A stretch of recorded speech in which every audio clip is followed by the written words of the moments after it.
So, good morning. I hope you had a nice long break and everybody's ready to participate and listen. So, as you saw on the agenda, my name is Denise Burns and I'm the Executive Director of Oxfam Quebec based out of Montreal. So, we have a very interesting panel today titled Adaptive and Accountable Response, Use of Technology and Feedback Loops. I think accountability is an issue that is close to all of our hearts in the humanitarian response field. So the importance of knowing people's needs, understanding them, and responding to them adequately is really, really very important to the effectiveness of our responses. Facilitating communities and partners to monitor and give feedback on our response that we are delivering is also a way to reinforce ownership and participation. So very important. It's about empowering people to have a voice and ensuring that we're responding effectively to the rights of the people affected by crisis. So very important for organizations. We hear a lot lately about technology and how technology can help us to do this better, to have more feedback, reach more people, maybe get it more quickly as well. I think it can be a useful tool. It does also raise a lot of questions, as I'm sure for you as for me. Things around reaching the most vulnerable, reaching women who may not have access or may not have the language ability or even the education. We've seen research that shows that interagency approaches to feedback or complaints are much more effective. So how can technology help us to do that better as opposed to having 6 feedback exercises in one same place from 6 organizations? And the last one that is a question for me is the link between technology and possible breaches of privacy or sensitive information in politically charged contexts. We can think of Syria. So a few questions that may come up later or throughout the discussion. So we have 3 panelists today. So just to my left here is Isabelle Jean, and she's Director of Evaluation and Learning at CDA Collaborative Learning in Cambridge. And I'm not sure what CDA is, maybe? Collaborative for Development Action. Collaboration for Development Action. There we go. Isabella has an MA in Coexistence and Conflict from Brandeis University and a BA in International Relations and Anthropology from Baudouin College. Next, we have 2 colleagues from World Vision, one from World Vision International and one from World Vision Canada. So here we have Gabrielle Almon. She's a humanitarian specialist of Geographic Information Systems, that's right, GIS, at World Vision International. Gabrielle has an MA in Public Policy from the University of Southern California and a BA in International Business from Harvard. And next to her, we have Alana Maskell, who's a Program Officer for Humanitarian Affairs and Emergency Response at World Vision Canada in Mississauga.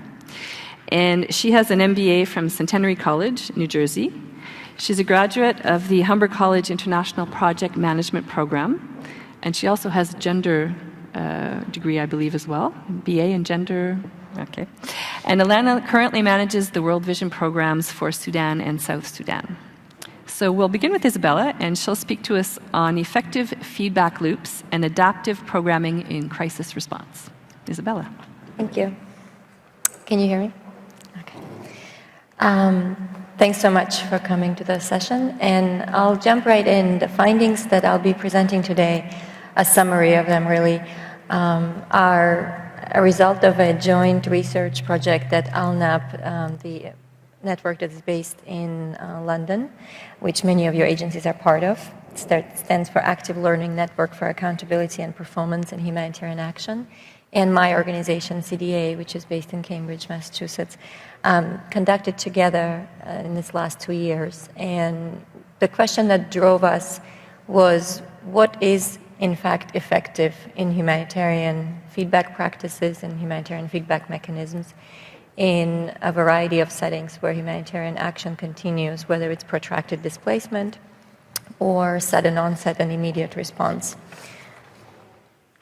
And before we started, I just wanted to mention that the topic of feedback loops is quite a interesting one currently in our sector, and a lot of people are talking about it, but it also can be dissected and debated in many different ways. And lots of organizations in their literature, in their gray literature, describe the reasons and the rationale for establishing feedback mechanisms in many different ways. There are lots of purposes and aspirations expressed, but not necessarily always thought through on how these aspirations will actually be met and what is required for them to, in fact, work the way we intend them to do. So we actually, our deeper dive into literature review before we started the fieldwork showed that there are actually quite a few contextual, institutional, and organizational culture-related factors that enable effective feedback practices, and all of this were quite important to us in our research. In order to do this, we did case studies with operational agencies in several settings, and some full case studies and some mini cases. And we looked at feedback loops that were operational real-time. In order to learn what makes them work, we wanted to look at actual real-time feedback loops, not a retrospective sort of memory-based reflections on what worked 5 years ago or 7 years ago.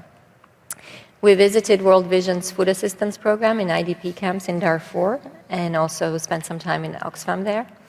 We also spent some time with IOM in flood-affected areas of Pakistan, looking at their technology-enhanced and call center feedback practices there, as well as the shelter cluster. And we spent a couple of weeks with a variety of Red Cross and Red Crescent societies in Haiti, but mostly hosted by IFRC there, the International Federation, and looked at CRS's practices as well. So before I jump into the findings, we quickly discovered that there isn't really one shared understanding of, or one shared definition of what a feedback loop is or what makes it effective. And in order to look for factors that enable it, we decided to actually offer a definition. And essentially, an effective feedback loop is one that includes all of these dimensions. It's not just a channel by which you collect feedback. A mechanism has to include also a decision-making piece. But before you even get to decision-making, it includes acknowledgement, response, and analysis of the data. And all of these parts actually have to be quite well and intentionally put together, and a capacity has to exist. And I'll get to it in a second in terms of capacity issues specifically. So what makes them effective? We looked at a variety of dimensions of it, as I mentioned, and our guidance, which is really meant for practitioners, includes 15 points, and I will only cover a few today. The guidance is online on ALNAPS and our website, so please feel free to visit it and read it, and it's in English, French, Arabic, and Spanish. In order to ask this question and understand it from the perspective of a variety of users of the feedback mechanisms, we asked the affected population, again, many representatives in the affected population, as well as staff who designed the mechanism and staff who are intended users of the data. So even within each agency, we made it a very intentional process for us to speak to the M&E people, the accountability folks, the senior management, a variety of people all across each agency, to understand how they value and how they see the purpose of this mechanism and how do they use the data. Utilization was an important, essential question for us, not just how it's gathered and collected. So one of the findings is that formal mechanisms are not always necessary or not always better. In a number of locations, we saw quite informal and very deeply trusted feedback practices that did not include very technological or formalized structures. And we've all seen the tendency to projectize things, and there are actually some advantages and disadvantages to this, and we'll lay them out in the guidance quite clearly. The advantages of formalizing mechanisms means that you often have budgets allocated for them, and the budgets include budgets for capacity building of your staff to do the data analysis, to do a number of things, and that's a big plus that's missing in a number of agencies.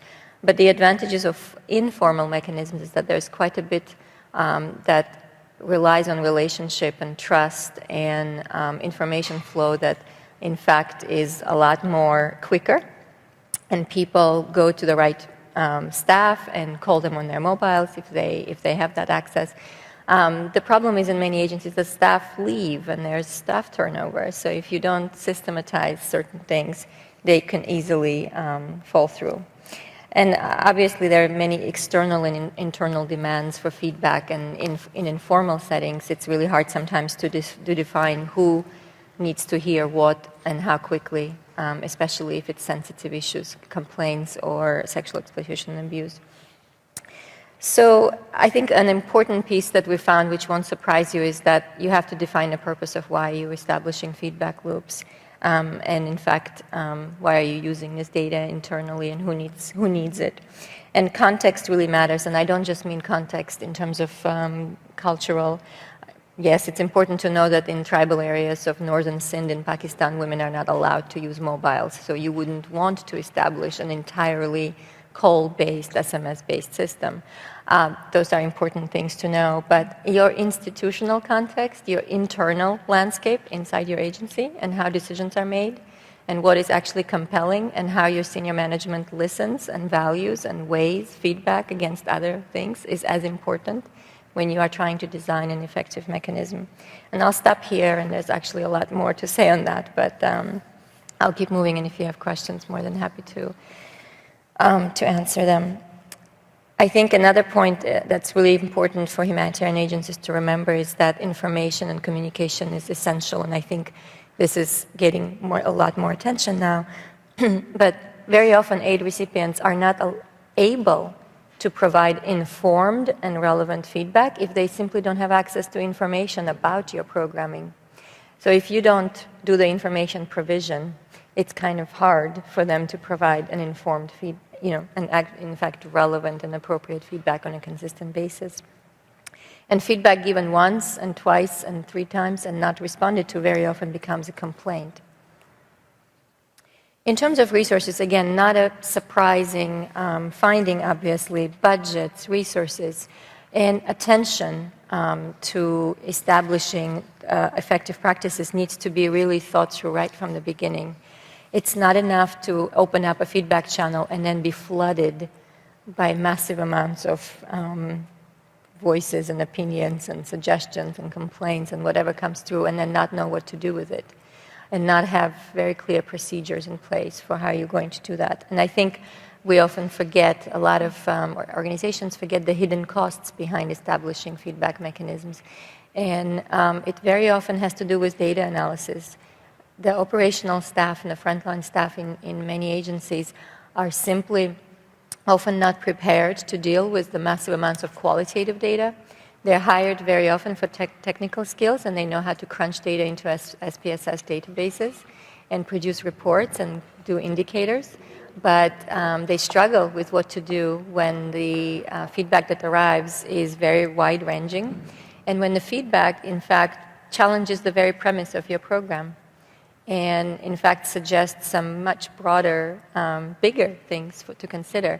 And the process for escalating this up the management chain and deciding what goes in what bucket, what is most sensitive and urgent, what has to be dealt with in the next 48 hours because it's about staff misconduct or corruption or sexual exploitation abuse, and the process by which other things get aggregated and communicated in a compelling way up to the management or up to the headquarters in a way that in fact makes strategic decisions possible. That's a whole other skill that is quite weak.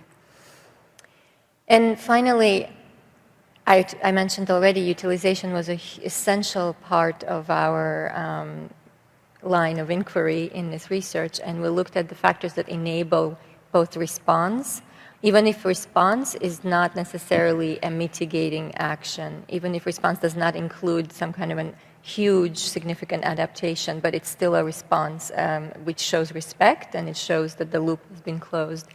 But also, a huge piece that connects to, I think, very well to the topic of this conference is this question of adaptation. One thing that we found, which is actually quite a troubling finding, is that if you know right from the start that you have absolutely no margin absolutely no margin for flexibility in the way your program is run, that you cannot change many things, then establishing a very open feedback channel and inviting feedback on your programming is in fact goes against the very purpose of establishing an effective feedback mechanism. So this is an important piece, I think, for senior managers to hear as well. Organizational culture really plays a huge role. If your frontline staff are being asked to meet your accountability commitments and to invite feedback and to process it and work with it, but then they don't see their own management responding to it and their own management being open to some modifications and some mid-course corrections, they simply don't see a point for why they're doing this. And going out into communities and opening up some difficult conversations that open up a Pandora's box of issues potentially is not something that is easy to do. And if that's not supported internally, and if there is really very little value in this data, or it's devalued against some other data, it affects the morale of the frontline staff who are actually engaged in a lot of the collection and processing of the feedback. So just a few final points. I think it's really important to think about the decision-making process inside your teams, your program teams, and all the way up the management chain. And I don't have to say again, the flexibility is a really important point. We tracked primarily in these 3 case studies smaller project-level adaptations, and we've captured plenty of examples. World Vision adapting their food assistance programming based on feedback, IOM, many others. The bigger type 2 feedback, as we call it, the feedback that when aggregated and truly analyzed and reflected on, potentially might cause you to redesign your programs and re-strategize. That's a whole other question that we were not able to necessarily track as closely in this research simply because of the limitations. But CDA, my organization, is very interested in this, and we're about to start a new case study with Internews in Gaza, looking at their most recent experience in this last 5 or 6 months, opening up multi-channel feedback to the residents of Gaza on what the reconstruction process should look like. And in fact, feeding this feedback in a weekly, very periodic, very predictable way to the cluster system so that it informs the strategy for reconstruction. So that should be an interesting set of lessons as well, which I'd love to share with you all as soon as they're ready. And I'll just close with one final point about what senior management would like to hear. Interviewing a lot of the country directors, a lot of the senior decision makers at the cluster level, but also inside the agencies, we heard very clearly that the feedback, for it to be heard and valued and to be acted on, it has to arrive in very periodic and not necessarily frequent, in a sense that nobody wants to see raw data. No one wants to see spreadsheets. It has to be really aggregated in a very compelling way. And it has to have trends. What is changing? Why is it changing? What do we need to hear now? What do we need to act on? And what are the implications for not acting on this feedback? And I think that's a critical bottleneck in a lot of organizations of actually establishing that practice of reflection analysis in that way. That is not just about numbers. Oh, we've heard 80% of our camp population said this, and we've responded, and not just the quantitative, but really just stepping back and looking at what this means and feeding it to the decision makers in a very usable and compelling way. If you would want to focus on anything, on one thing that is really important, I would say look at the analytical capacities of your staff to do that, and to bring this data to your internal decision makers in a very compelling and frequent and expected sort of predictable way. So IFRC, for example, put it on as a standing agenda item in their operational meetings. Number of other findings in the guidance. I invite you to look at it, and I'll welcome questions later. Thanks so much. I think I need to pass through. So thank you, Isabella. Some very interesting points there about the importance of information and really clear, transparent communication. And I look forward to the study on Gaza with lots of interest. I'm sure many of us do. So we will move on to Gabrielle, and I give you the floor. Fantastic. So, good morning, everyone. What I find most useful when talking about technology, it's such a attractive yet vague term, is to first define a problem, talk about how technology can either provide insight about that problem or help solve that problem, and then talk about how it's being applied today. So what I want to do first is I want to open up a crystal ball and show you what the world is expected to look like in the next 10 to 15 years. Then what I want to do is I want to talk about how a particular kind of technology called Geographic Information Systems, or GIS, can provide insight and be helpful to humanitarian organizations in understanding and responding to what the world is expected to look like. Then what I'm going to do is I'm going to show you an example of what World Vision has created utilizing that particular piece of technology, and looking forward to your feedback later. So particularly, I want to focus on the urban context. And before I do that, I want to step back just a little bit. So in case you're not familiar, World Vision we're a child-focused organization. We work in about 100 different countries. Our Humanitarian and Emergency Affairs Department responds to emergencies and disasters of all different kinds, all different levels, all around the world. And what our leadership has recognized is that the world is not going to look the same in the next 5 to 10 years as it does today. And because of that, emergency response isn't going to look the same 5 to 10 years from now as it does today.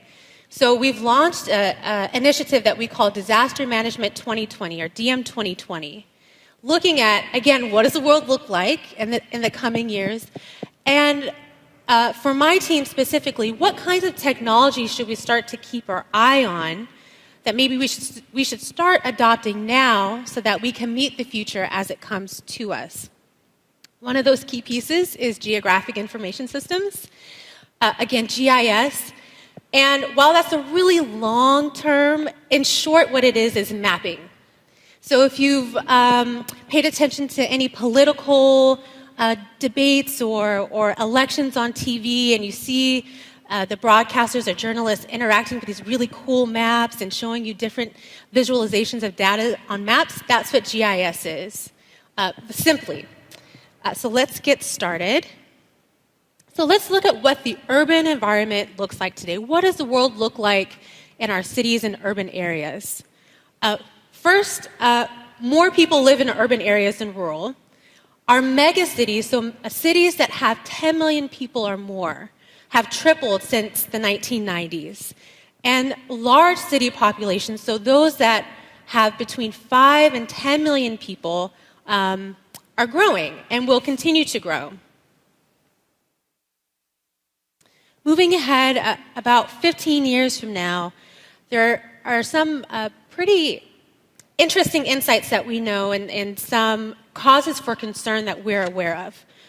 One, on a positive note, is there's going to be so much economic growth, especially in urban areas, that more people are going to flock to these urban areas.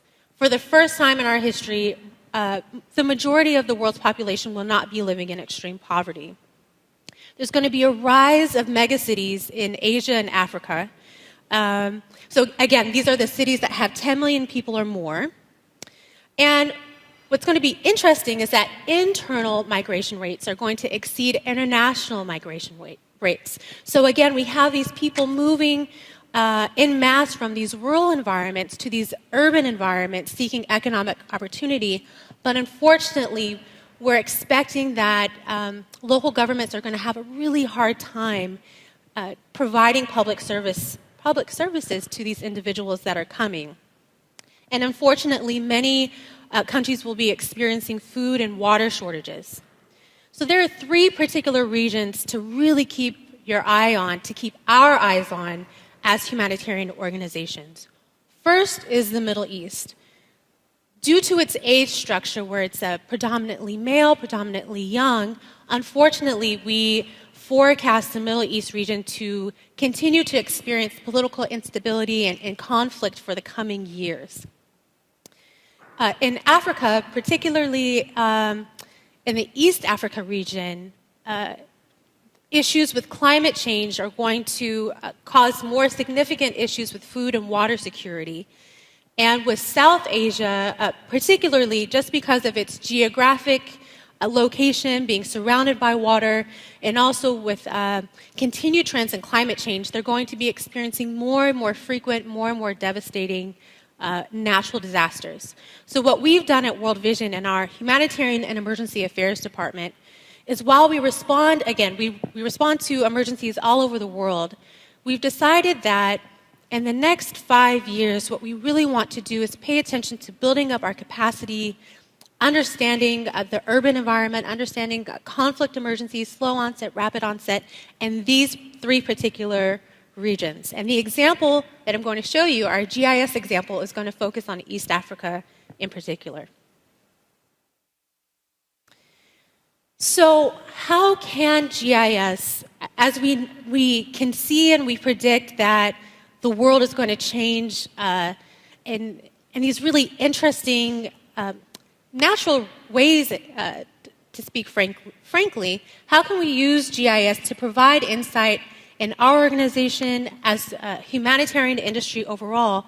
How can GIS help us understand and the populations that we hope to serve, but also our programs as we respond in these areas?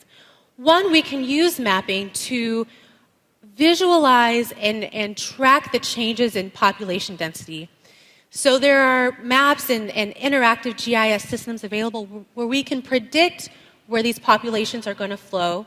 And if you overlay that with where your programs already are, that can provide a lot of insight for you if you're located in the right areas where populations are going. Also, unfortunately, because these urban areas are going to grow, so are slum areas around them. And what's interesting is that represents a lot of really great opportunity for humanitarian organizations to provide services to these areas where communication may break down with local government, where services from local government might not be able to penetrate fully. So we can identify and monitor as these slum areas grow. And also what's even more powerful is being able to map and to visualize certain communities' vulnerability to particular hazards. And resilience is a huge term that's continuing to grow. So how can we map resilience and what communities are resilient to different kinds of hazards? Another way that GIS is powerful and can be used and is being used is to track impact over time. So where are we? What has our impact on a population been, or a community over time? Education rates, nutrition rates, poverty rates, things of that nature. And also, one of my favorite features of GIS is site selection. So there's modeling that can be done where you can say in an emergency response, I want to be where, in the most impacted area where the security risk to humanitarians is at a 5 out of a 1 to 10 scale. Show me where the most opportune places for us to pinpoint a distribution spot is. And those places can pop up for you on a map and make that decision more objective than subjective.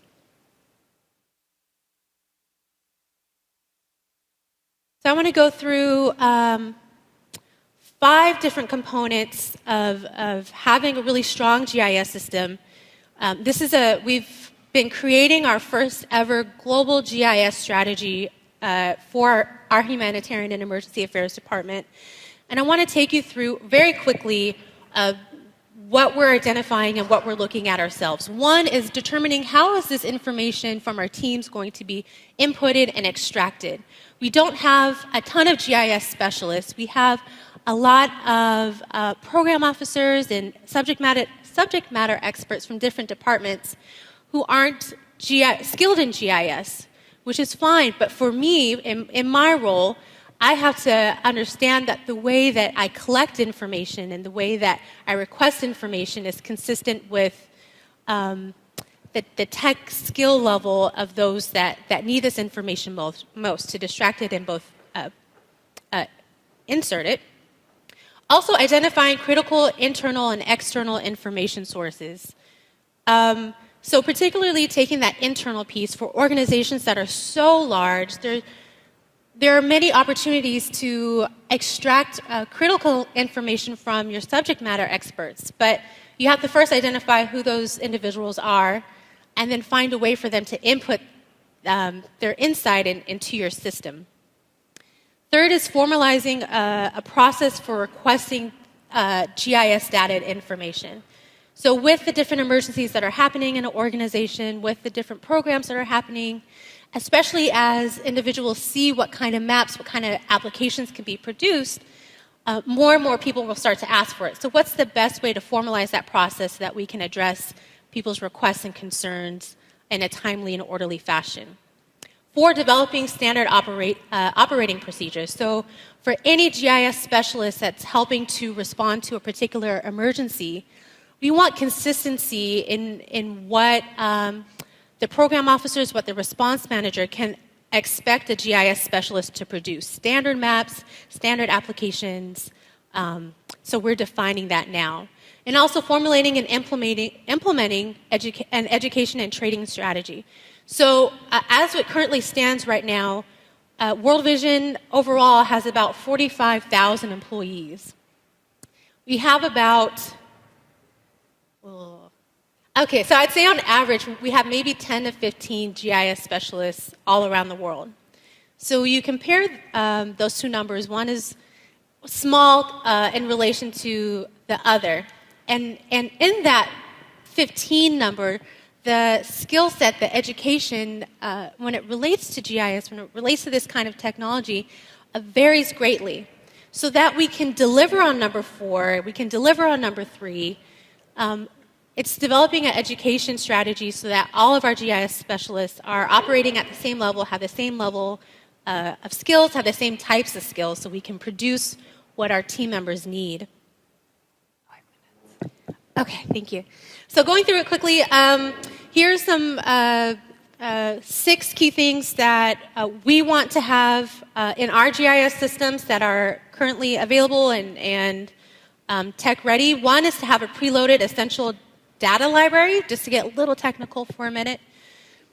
In the aftermath of an emergency, it can take hours upon hours to find the information that response teams need in order to respond adequately. So what we want to do, particularly in urban environments, is to create data libraries, particularly focusing on administrative information, infrastructure information, so it will rapidly reduce the amount of time it takes to provide some kind of mapping. 2, we want to integrate social media to improve our situational awareness from the view of the community. Automating route determination, so utilizing satellite imagery to determine what road blockages exist, what damage exists, passing that on to our response teams on the ground. Building relationships with local government. Local governments are opening up a lot more of their data, so we want to be able to access that so it can help us create more robust systems. We want to do advanced spatial analysis. So going back to the beginning of the presentation, doing those vulnerability assessments, predictive analysis, where do we expect major disasters to hit, and how will that affect communities, and also doing 3D models of city landscapes. So it would be most useful not just to see an overview of what an environment looks like after a disaster, but actually having a 3D model that you can interact with so you can see what building damage would look like before a response team actually gets there. So to wrap it up just a little bit, I might have talked too long, sorry about that. But here's a dashboard that we've created for emergency monitoring in our East Africa region. Here, just quickly, we can, it's fully interactive. We can see the number of emergencies we're responding to in each country. We can go through the number of programs that are being impacted, the number of children. Again, we're a child-focused organization. are being affected by current emergencies that we're responding to. And we have a ton of information in there already, and we're going through a rigorous process to make sure that it's useful and functional for our officers on the ground. Demographic info, having live feeds of weather and different kinds of emergencies. And in the next phase, we hope to duplicate these dashboards in our other 2 priority regions, so the Middle East and South Asia and Pacific. So I look forward to your questions. I appreciate your time. And thank you very much. Thank you. Okay. So thank you, Gabrielle. And some interesting tools, I think, around issues of DR and being prepared. And it would be interesting to see how eventually this can be transferred to more local governments, too. So look forward to the questions. So we'll move on to Alana.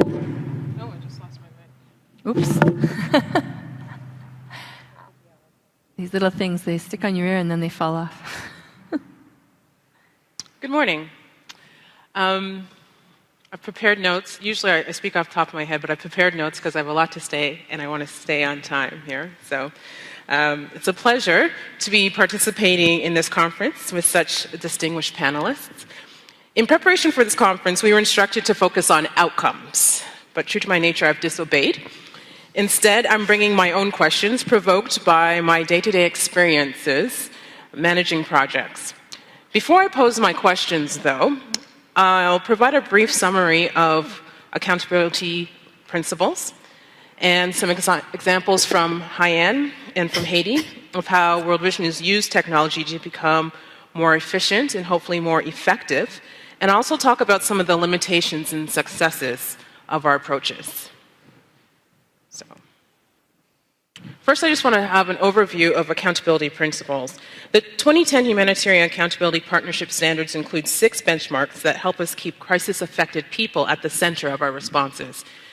They shift the balance of power from NGOs who are entrusted with millions of dollars to provide assistance to crisis-affected people who have historically had little influence over how assistance is provided.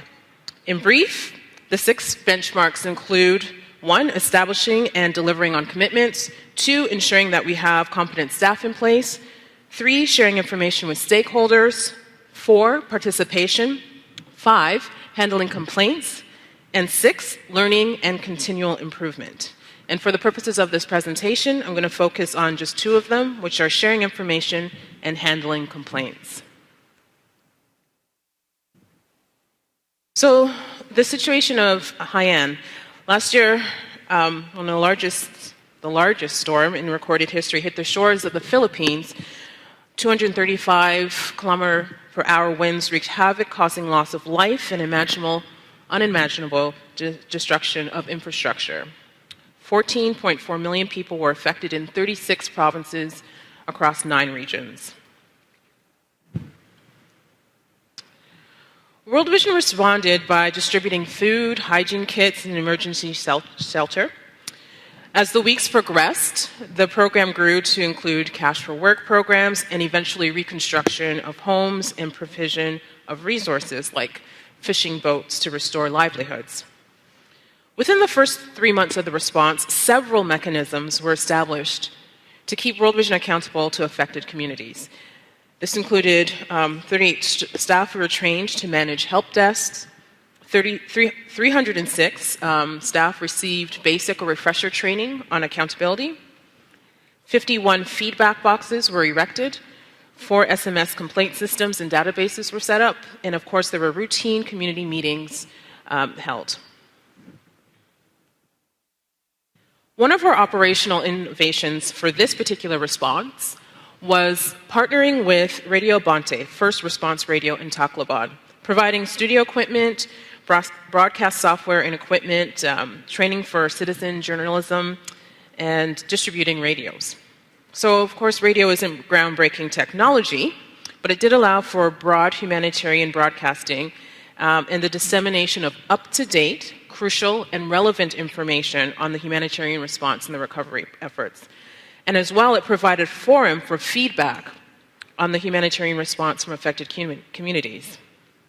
I happened to go on their Facebook page this morning, and of course they're tracking the current storm, and they have information up about what people need to have in their preparedness kits. So during the recovery phase, World Vision contributed to radio shows on humanitarian accountability, on building back better workshops, and they held a weekly shelter panel. It's estimated that this program reaches 30% of the population within a 40-kilometer radius of Tacloban City, reaching up to 225,000 people.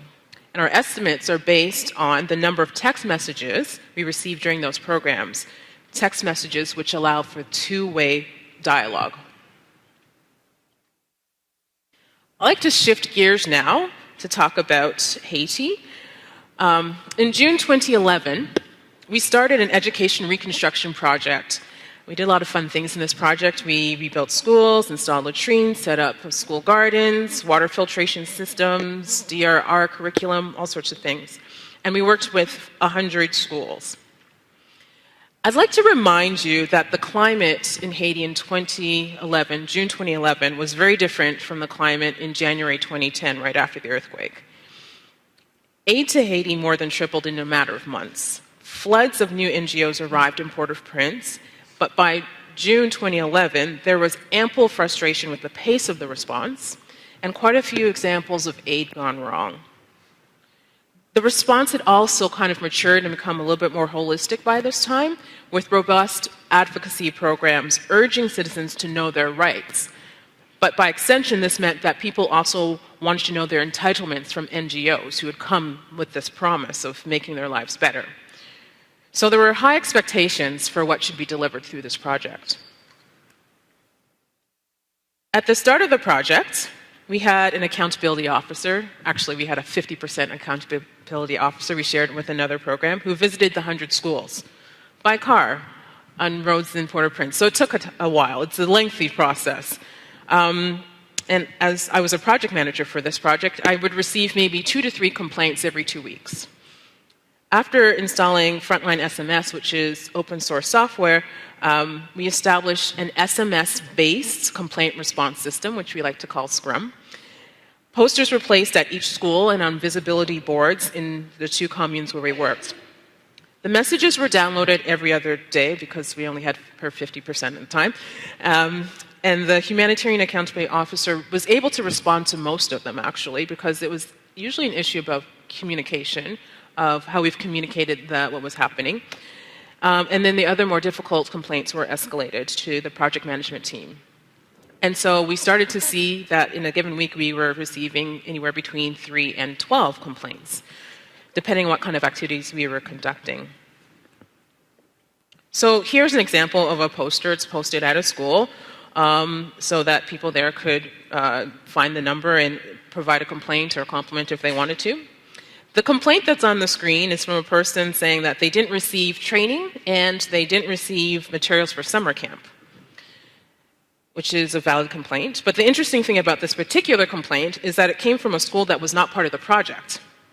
But we still had an obligation to respond to them and to let them know how schools were selected for the project, what the selection criteria was. And so we are accountable to a wider group of stakeholders. The SMS-based complaint response system was expanded, and it's become a standard part of the World Vision Haiti accountability package. And I've later found out that it's used in many of our food assistance programs across the world and in most of our large responses. So there are limitations and challenges with our SMS dialogue and the two-way dialogue we had in both Haiti and the Philippines. For example, in Haiti, as a result of some issues we had with the carrier, the people had to pay for the texts that they were sending to us. I don't think that's the case any longer. There also wasn't a really good, true sense of anonymity if someone wanted to make a complaint, because we could most of the time trace it back to who was sending the complaint through the phone number. However, quite annoyingly, oftentimes when the person did want to be known, We'd receive unclear or truncated messages, and when we called them back on the number, it was a different number. It wasn't their phone that they'd used or something like that, so we couldn't always contact who we were reaching. In the Philippines, they started to receive what I can only characterize as odd love spam texts. Something happened in the system, so they were getting weird texts. And we also found that it was being used by neighbors who were informing or tattling on each other for things like, selling NFIs or getting, resources from multiple agencies. So it wasn't only accountability for us, it ended up being accountability for other people in the community as well, which is kind of an odd position to be put in. But for me, the most notable limitation is that while it sped up our initial response, which gave us quite a bit of credibility actually, it didn't speed up our ability to respond to those particular complaints. It still took the same amount of time to go back and resolve those problems. So despite the shortcomings, entering into two-way dialogue with individuals over text message, I would consider it an overall success. And I can say this because we received significantly more complaints and compliments.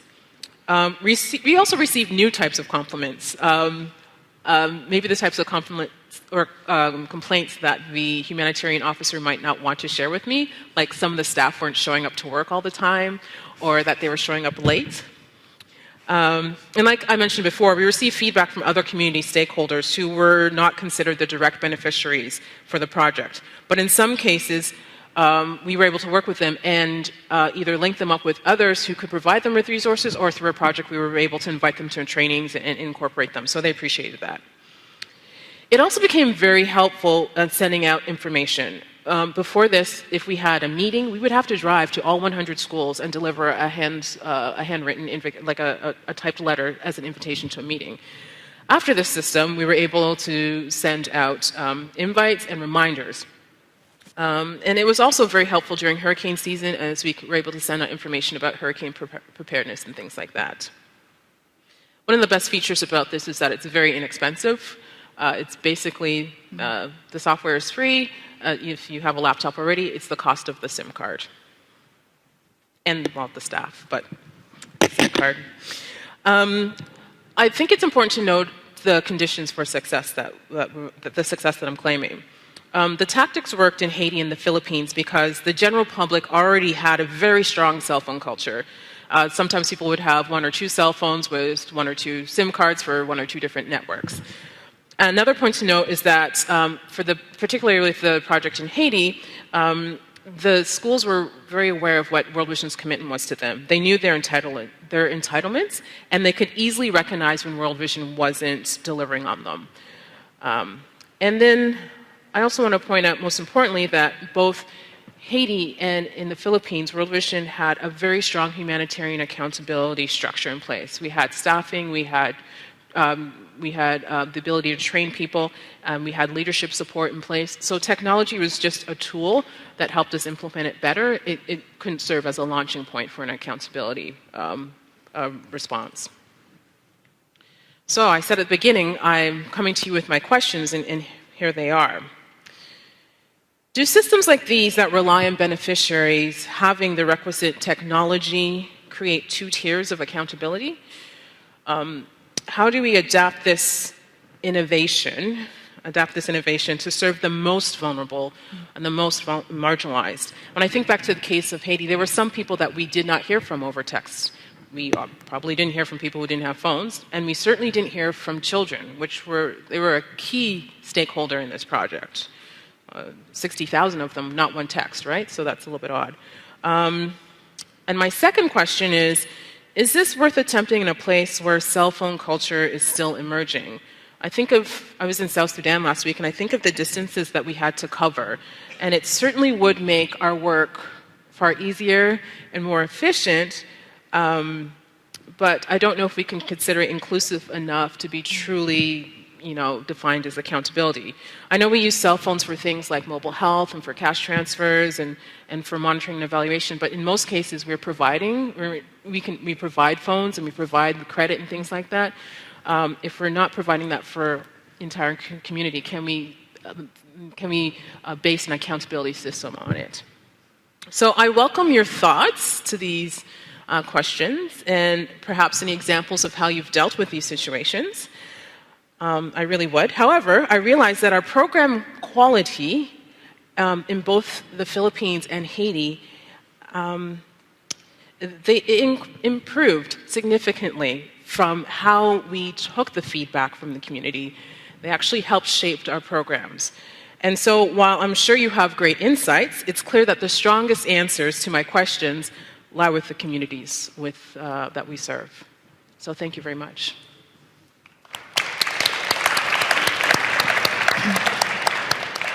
Thank you, Alana. So there's some interesting communality between the different presentations. The issue of communication, so saying people can make a complaint because they know what they can complain about. So that issue of important communication, transparency.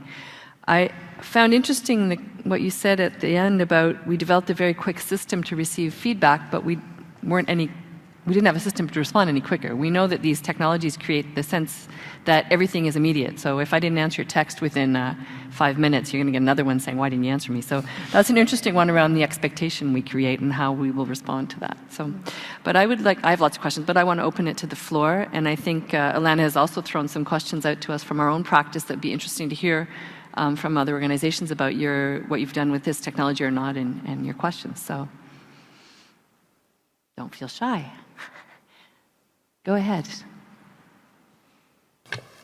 Hi, my name is Alkesh Patel, and I'm a public health physician from McMaster and also do some work with Global Medic.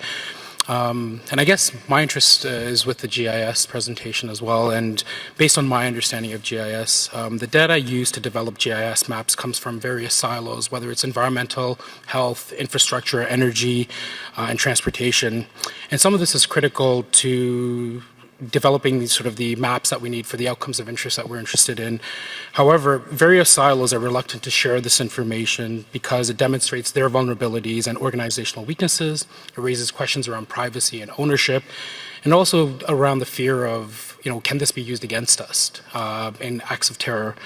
And so I guess my question to the panel is, how can we reassure the data silos that we're not out there to try to use this data against them? And I guess really, what's the framework, or how do we do that for the community? Yeah. So maybe we'll take a couple of questions and then throw back to the panel if we have anybody else that would like to intervene.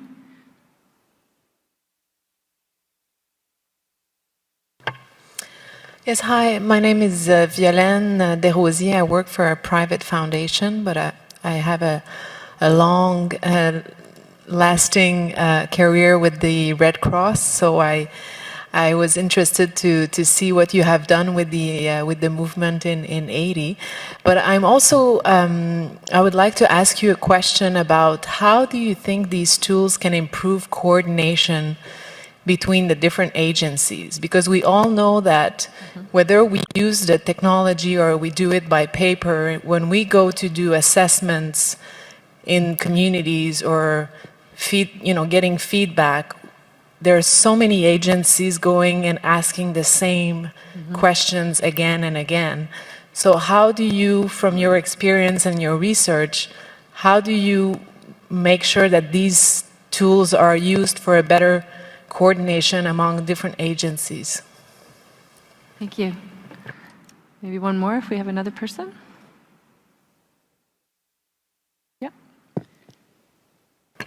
Hi, it's a question about the development of new, GIS resources, which could go to all of the panel. Sorry, I'm Charlotte McAllister from IDRC, from the Climate Change and Water Program. There are numbers of many very useful GIS or remote sense-based tools available already, which compile all different kinds of sources of data from around the world. I would give, for example, the EarthCube initiative funded by NSF. And of course, there are also, there have been a number of citizen scientist, initiatives responding to a number of disasters, including the Haiyan. Could you give some indication of how you are building on these? Because we are very conscious as a donor not to invest in reinvention of the wheel, basically. I mean, this is well-established technology, and I think that we need to look across the sectors at using tools that are already there and are very effective and have had millions of dollars invested in them, rather than generating new tools to do the same job. So thank you. So we'll take it back to you. So we've got a question about the privacy silos providing the data, sharing the data. One about how these tools can increase collaboration, so we're not asking the same community 6 times the same thing. And the last one about how we're building on existing tools as opposed to creating different ones. So I don't know who'd like to go first. Sure. On the GIS, I'll take go the for first it. stab. So I feel like every humanitarian organization, even ours, especially ours, wants to be seen as the most innovative emergency response relief agency that does it.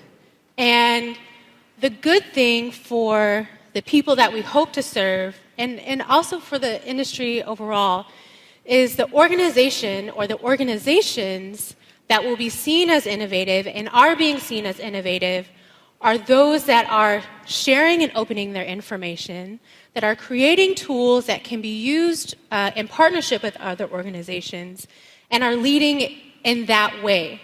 To step aside from my World Vision role for a minute, the Red Cross is doing a really, really good job of that. Creating tools, opening up their strategies, and I would say from my interaction with inside my organization and also with my counterparts at other organizations, there's this movement inside to open our information, open up what our strategies are, and also to create our systems so that they can easily share information for interagency collaboration. There's a tool that was recently launched by OCHA called the Humanitarian Data Exchange, and I think it was just launched a couple months ago, but it's becoming even more and more popular, where more organizations are dumping their data, sharing their data, downloading their data for different kinds of emergency responses. It's cutting down vastly on the amount of time it takes to create our GIS applications.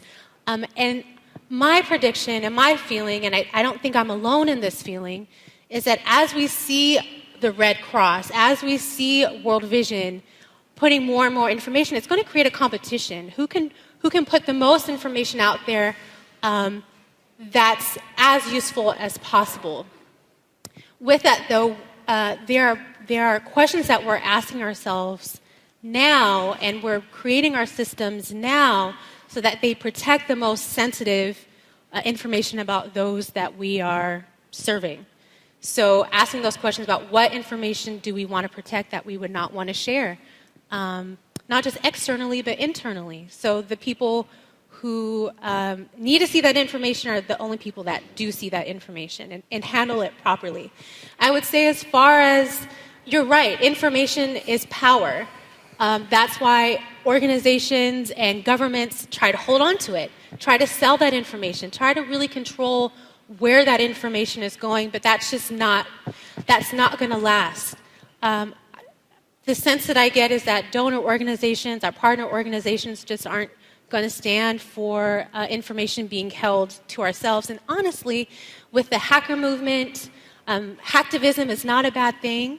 There's so many great insights that academic institutions, digital activists can use that information to provide interesting analysis that organizations can use in their response. So my strategy, and I think my sub-department strategy, is to take away that fear by showing what it looks like.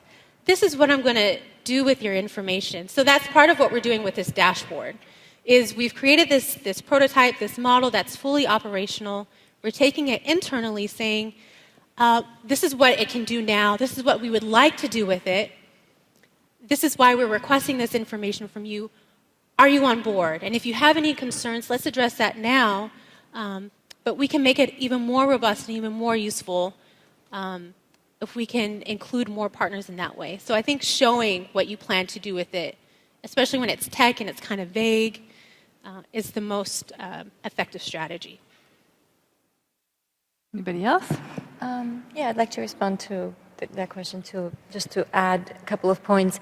I think it's an excellent question, and there is a real distinction between collecting feedback that's part of your program accountability framework and perhaps it meets your program monitoring needs versus for context monitoring. And we work in a number of, we do field work in a number of conflict-affected settings and work with peace practitioners as well, not only humanitarian and development practitioners. So feedback loops as part of context monitoring is a whole other area of learning, and there's quite a few gaps on how to do this well without raising too many red flags and without making it look like you're doing intelligence gathering. And I think humanitarian agencies have a real, real challenge with operating in restricted environments. I mean, I'll give the example of World Vision. It was incredibly inspiring to see how the staff managed all of the sensitivities involved around working in the IDP camps in Darfur, where the Humanitarian Aid Commission of the Sudanese government has placed so many restrictions on what you can actually do when it comes to data collection.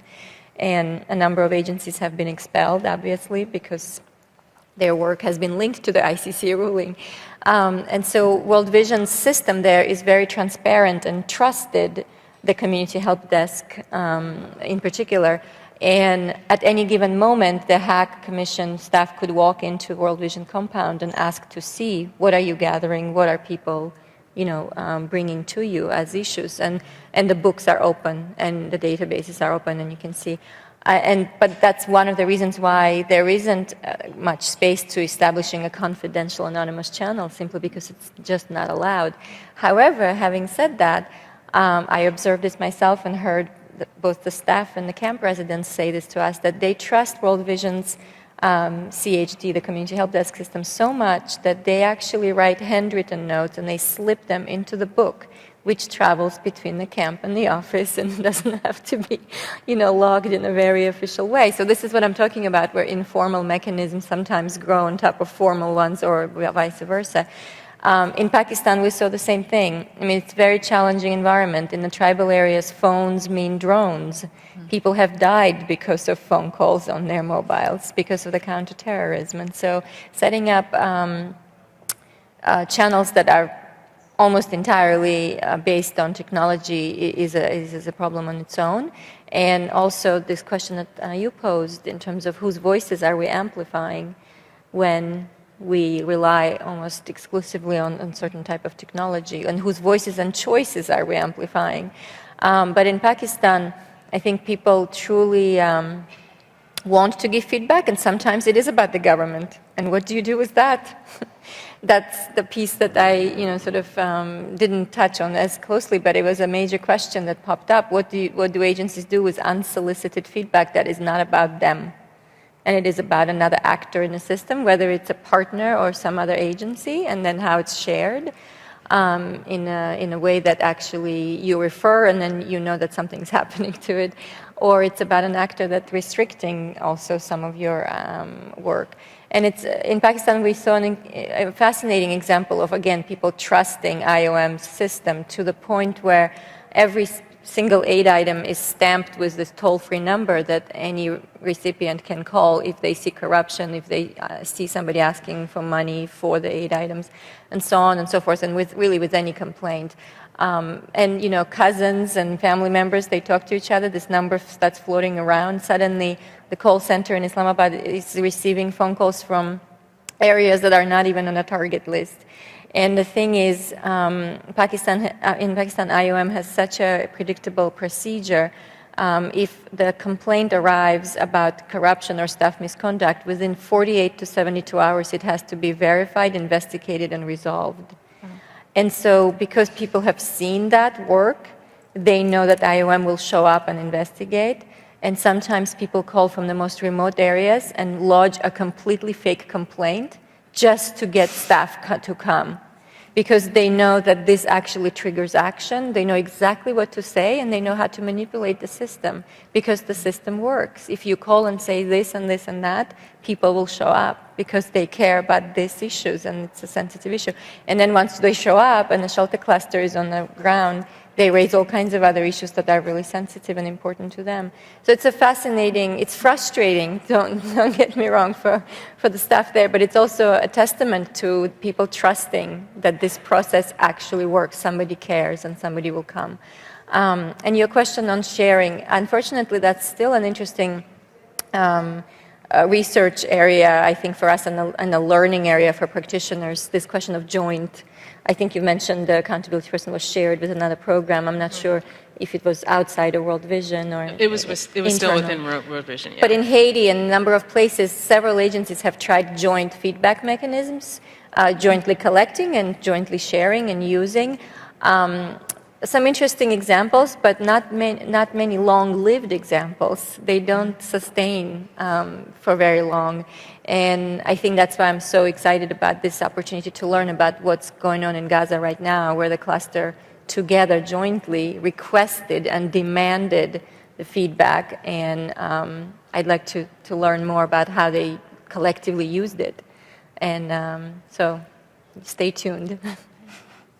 Thank you. I just wanted to add, maybe to continue where you were saying, it was an odd experience for me when we went to start this program that was offering so many great inputs and activities in these two communes with 100 schools, and they weren't excited about it. They were frustrated because they had been visited by so many people. They had been, they had, so much data had been pulled from them, repeatedly. And so it was something that I experienced, and I know exactly what you're talking about. But I do think it's the type of system that should be centralized, maybe done through cluster or some other way, especially because it's also self-monitoring for the most part. So if complaints were raised, I dealt with them. Nobody was really checking to see how I dealt with them or how we responded. So I think there's definitely some value in having it done by a third party. In some places, we're talking about what would it look like if we put together a call center, or what if we established some sort of mechanism that worked for multiple agencies, and then that I think would provide better information for the trends that you're looking at. So I was able to respond to micro level. Oh, we didn't receive school furniture, but I think the information that could come from multiple agencies could create much better information about, are we even doing the right type of work? Mm-hmm. And Haiti was such an example. There was a private Haitian IT company that within weeks after the earthquake established a Ushahidi-based, the crowdsourcing-based platform, and a call center called Nula, which in Creole means we're here. And they went to the cluster and offered it for free, and there were no takers. And they are now selling it as a service, which IFRC pays. At least in May 2013, it was still functioning fully. And so it's now a paid service, which it's a call center run privately, but IFRC and several other agencies pay a monthly fee, and basically it's all the data that's coming in and analyzed in spreadsheets form and sort of presented back to the agencies is managed by this private call center. I think it's a standard procedure in Kenya and a number of other places as well. And another thing that was, just so because we're on a technology top theme, International Federation in Haiti, for the first time, tried the interactive voice response system, the IVR system, for the Téléphone Croix-Rouge, which is a system that we're all familiar with. Obviously, when you call your bank and there's not a person, but a recorded voice, press 1 if you want this, press 2 if you want that, press 3. So people all over Port-au-Prince were asked to call this number for free, toll-free number, and then they could basically dial their choices down to if you want to hear about HIV/AIDS, if you want to hear about cholera prevention, if you want to hear about cyclones and disaster prevention, domestic violence, a number of topics that the IFRC was covering, and Haitian Red Cross were all there in Creole, and you dial down and multiple layers down for more and more and more information. And there were surveys there where they could actually take a test after listening to information. They were asked to take a test. And there was a financial incentive for people to take that survey. If they took it, there was some sort of an amount deposited directly on their SMS card. And so it was an interesting example of massive amounts of data, again, flowing into an agency. And a Canadian analytics firm based here was actually the one hired to do all the analytics. It was not immediately possible to do that in country. So lots of interesting experimentations there. Lots of good examples. We have time for one or two more questions if anybody, go ahead. Hi, Andre Claremont from Jeune Espoir. I'd like to know how you verify the validity of your data, because I sometimes do some informal feedback, and it's hard to tell who's telling the truth and who isn't. And I find that it's a problem. Anyways, I wonder how you guys deal with this. Anybody else? One more, maybe?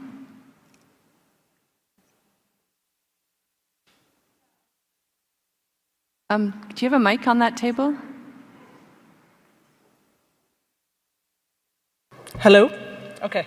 I'm Elise Nouvet. I'm based at McMaster, and certainly I do qualitative research and on feedback as well for the humanitarian or development sector recently, and certainly I can see that there's a lot of concern that's raised about the validity or reliability of qualitative research in general as compared to other sorts of measurables. So I'd just like to say that that's a very familiar concern, but it also, I don't see how there's necessarily not these kinds of questions about reliability with quantified data. So I'll let you respond. We only have a few minutes, but if you have some, all of you. It won't be long-winded.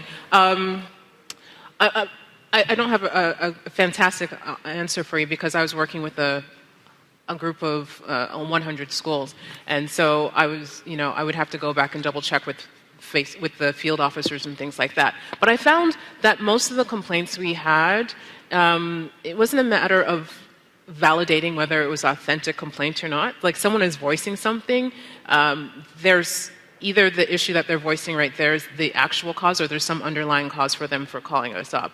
And so more often than not, it was an issue of us, the organization, making some assumptions that we had clearly communicated what the expectations were. More often than not, it was something that was easily rectified by us going and having a face-to-face meeting and resolving those issues. In some cases, there was complaints, like I said, about staff or about performance, and because we were able to respond to that, it gave us a lot of credibility. And because we responded, like from the initial complaints, it wasn't even at the complaint stage when we were doing the design, when we involved and incorporated their input, I think it gave us some credibility, so they knew that when they came out to us, when they had some sort of complaint or compliment, we treated it, we responded to it. So I think it actually improved the quality of information that was coming our way. Just briefly, I think two things are really important: triangulation, and being able to do that in whatever way that makes better sense in that particular context, whether it's talking to different type of people or maybe sometimes outside of your target population too. It depends on what the data is showing. Triangulation and requesting other sources of data. So I'll give you a World Vision example again in Darfur. There was actually quite a significant modification done to the program, to the food assistance program, significant in the view of what the IDPs were really requesting. And it was done because something trickled up through the feedback channel. But for the country director to just take these voices, even when aggregated, and say, "Oh, wow, we need to change this," it wasn't enough. So he or she requested additional sort of market analysis and post-distribution monitoring data, and assembled a bundle of evidence, if you will, to look at a variety of things in which feedback was only one segment. So, and then, this change was done. It's profiled in a case study that we wrote. And then the other piece that's really important is bringing the qualitative data that may not make sense right at the first look. There's so many contradictory opinions, voices and choices and preferences. Bringing it back out to the community and literally sitting down and saying, what does this mean? Help us understand this. Why are we hearing such different things?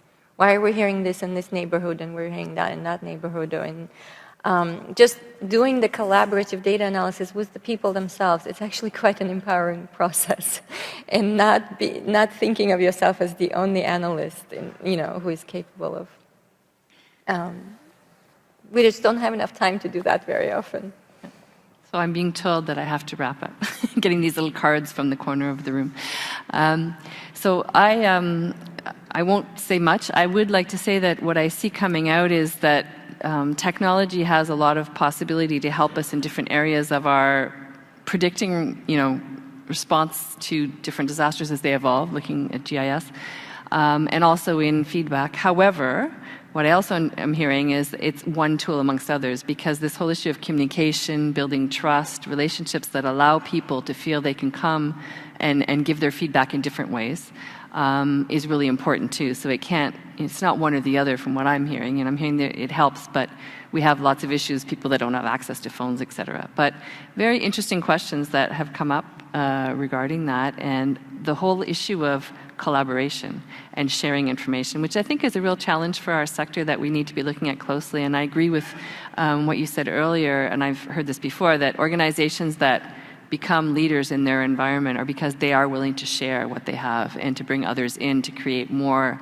dynamic ways of working. So I wanted to thank our panelists for very interesting presentations and questions, and thank you also. And great, thank you very much. Thank you.